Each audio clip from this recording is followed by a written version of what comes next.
पति ब्रह्मचारी 12 जुलाई। सूरज की सच्चाई जानने के बाद ईशा ने किया गिरफ्तार। काल्पनिक कहानी एक बेहद रोमांचक और भावनात्मक मोड़ पर पहुंच जाती है, जहां ईशा के सामने उसकी जिंदगी का सबसे कठिन फैसला आ खड़ा होता है।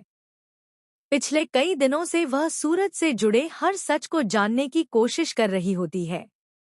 उसके सामने एक के बाद एक कई ऐसी बातें आती हैं जो उसे गहरे असमंजस में डाल देती हैं। एक तरफ उसका कर्तव्य है, तो दूसरी तरफ उसके दिल में सूरज के लिए बची हुई भावनाएं। लेकिन ईशा तय कर चुकी होती है कि वह किसी भी रिश्ते से पहले सच और कानून का साथ देगी। इसी बीच ईशा को कुछ ऐसी महत्वपूर्ण जानकारी मिलती है जिससे पूरे मामले की दिशा बदल जाती है। वह हर तथ्य की सावधानी से जांच करती है और जल्दबाजी में कोई निष्कर्ष नहीं निकालती।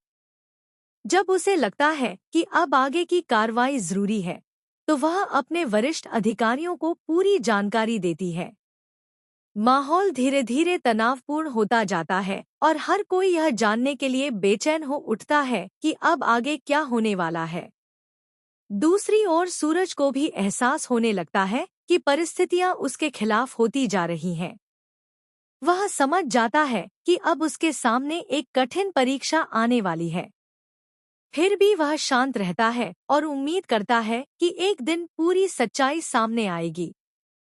उसके चेहरे पर चिंता साफ दिखाई देती है, लेकिन वह अपने आत्मविश्वास को टूटने नहीं देता। आखिर वह पल आ जाता है जब ईशा अपनी टीम के साथ सूरज के सामने पहुंचती है। दोनों की नजरें एक दूसरे से मिलती हैं। कुछ पल के लिए चारों ओर खामोशी छा जाती है। ईशा भारी मन से अपने कर्तव्य का पालन करते हुए सूरज को हिरासत में लेती है। यह दृश्य देखकर वहां मौजूद सभी लोग हैरान रह जाते हैं।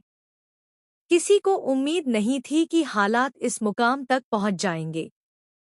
सूरज बिना विरोध किए ईशा के साथ चल पड़ता है।